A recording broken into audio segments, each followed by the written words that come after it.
What's going on, guys? So today's video is to discuss RV refrigerators. Now, I made a video about this recently where I went over the three most popular types of RV refrigerators, those being your gas electric, your 12 volt, and your full residential refrigerator.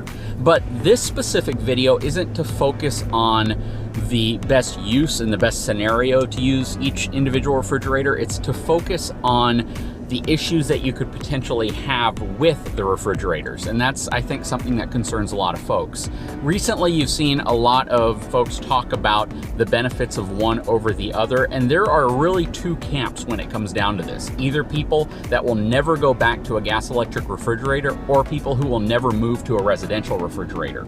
And these are definitely things worth understanding as to why some people may have a better experience with one refrigerator over another. And that's what I hope to talk about in this video. So hang tight, I'll be right back.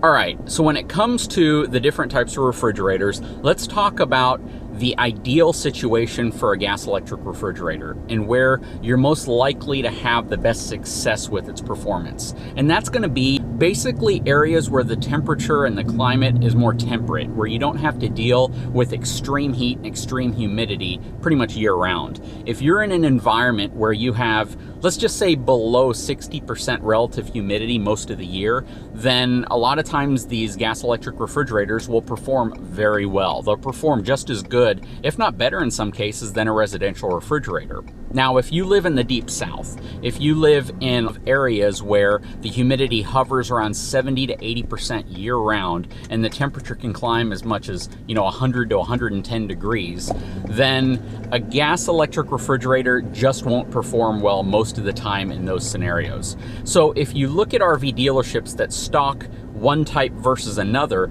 they're taking in their geography when they are looking at those refrigerators. They're looking at folks who buy RVs and predominantly use them in areas that the refrigerator might perform best. Down here in South Texas, a gas electric refrigerator just doesn't work real well. It doesn't cool down enough to provide you that safety margin that you need to ensure that your food doesn't develop any type of bacteria from not being cold enough. So whenever you look at the different types of refrigerators that are out there, you have to understand that there's a reason why in the South, residential refrigerators are becoming more and more popular. 12 volt refrigerators are becoming more and more popular. And regardless of what a lot of people think about 12 volt being better in a mobile environment than a residential, they both have very similar compressors. A 12 volt refrigerator has a smaller compressor because it's a smaller refrigerator and they haven't made them that large yet, but they're both susceptible to the same type of issues in regards to moving around and being jostled around and going over harsh road conditions. And because of that, the failure rate of one over another isn't necessarily greater or less.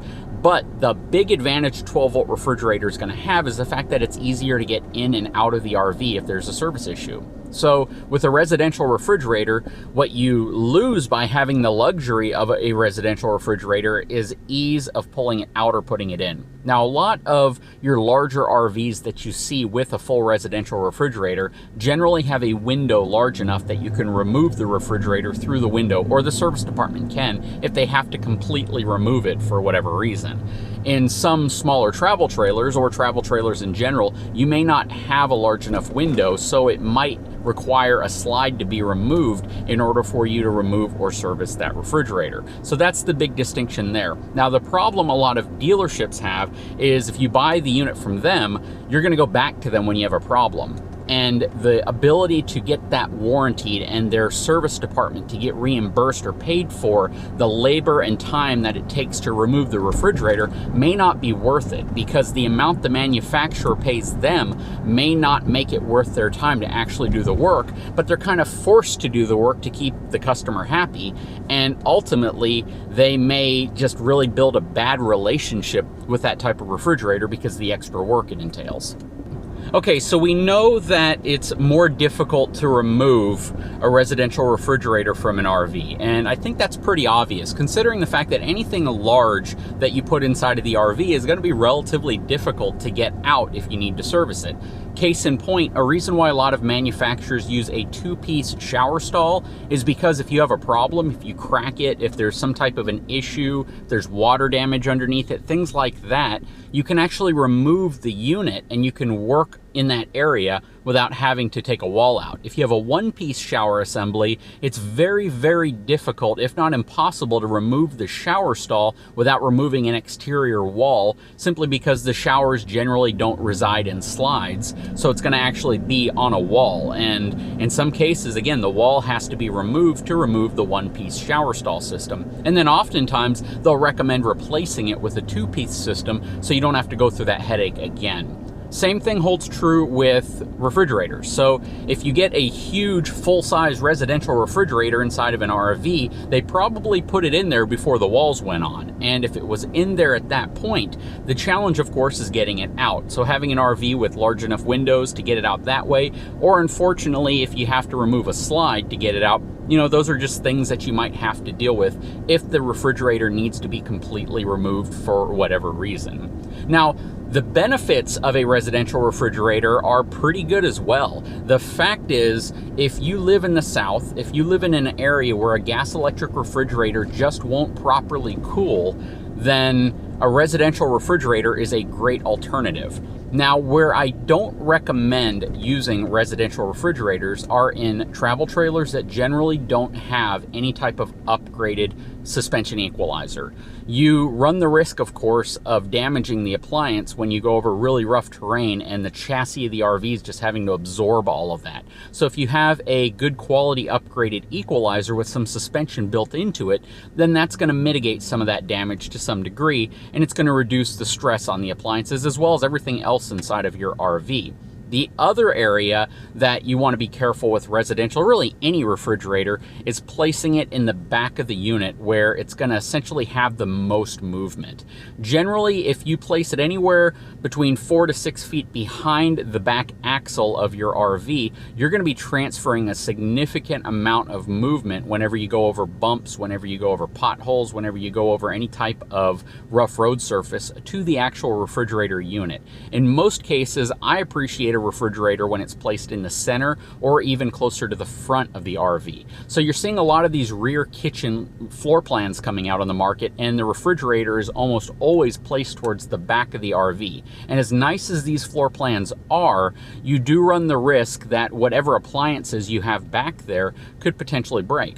You could even run the risk that if you carry, let's say, water bottles in your sink, that your sink could become detached from its solid surface and collapse in. People have experienced that. You run the risk that light fixtures and other things that essentially you're going to have more movement could fall, even your trim. So anything essentially placed towards the back of the RV runs a much higher risk of being damaged whenever you're traveling, and that's just something to keep in mind. And your appliances, of course, are no different, whether it's a microwave, whether it's a stove, whether you have a dishwasher in your unit, or whether you have your refrigerator in the back. So just keep that in mind. Now, again, when it comes down to what refrigerator is going to be right for you, I don't want you to just assume that any one type is going to work perfectly for you, or that any one type is exempt from potentially having some type of an issue. I think that if you go to most RV dealerships, you'll actually see more gas electric refrigerators sitting outside their shop than you would see residential units. And I think what most people end up doing is just going out of their way to fix a residential refrigerator as opposed to having to take it to the shop where it could potentially be removed. Now, something else to think about when it comes to a residential refrigerator versus a gas electric, it's what happens if you do need it worked on. If it's in your unit and you need a technician to fix it, whether you go to an RV dealership or you actually call a appliance technician to come out to look at your unit. So the first part of that is if you call a technician to come out to you, there's going to be cost associated with that. So you end up having to get that cost recouped somehow, either from the manufacturer, from the dealer, some way of getting that paid for, because you're likely to have to pay for it yourself. And generally, that's how you maintain the warranty on that specific appliance.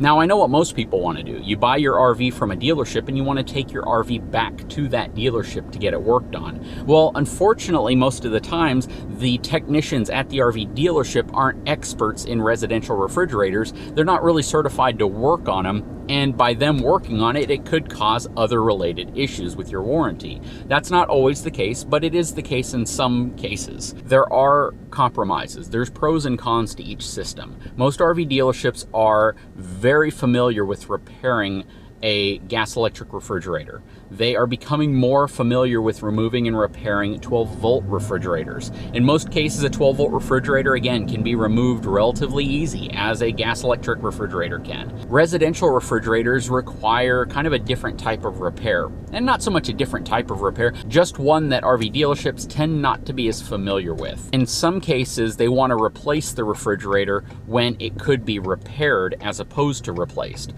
So the goal with this video is just to help you understand what refrigerator might be right for you, understanding the potential issues you could run into, and this goes for any appliances. I don't think we'll ever own an RV with another gas electric refrigerator. We've had 3 of them, and every single time we run into the same problems. And most of the time those problems just relate to the fact that it never cools down, or by the time it does cool down, it's dark outside, so everything's great at night. But the minute the sun comes up, it has a hard time cooling, and you open the refrigerator for 3 seconds and close it, you've lost all your cold air, and the system, again, doesn't cool down effectively. And that's a problem I deal with down here. If I were living up north, if I were living on the West Coast, then I would likely get a gas electric refrigerator because that wouldn't be an issue. But having food spoil is definitely an issue for us, and that's the reason why we're big fans of residential. And it could fail. Right? Our new 5th wheel comes with a residential Samsung refrigerator. It could fail on us. We could have problems with it. We hope we don't, and if we do, we're going to try to take care of those problems and try to fight the battle of the warranty side on the back end. But at the end of the day, it really comes down to personal preference. It really comes down to maintenance, and it comes down to where you take your RV, where you travel the most, the type of climate you live in, and how you plan on using your refrigerator in the long run. Anyways, guys, I sure hope you enjoyed this video. If you haven't had a chance, please take a moment, subscribe to my channel, give me a thumbs up. We'll talk to you again very soon.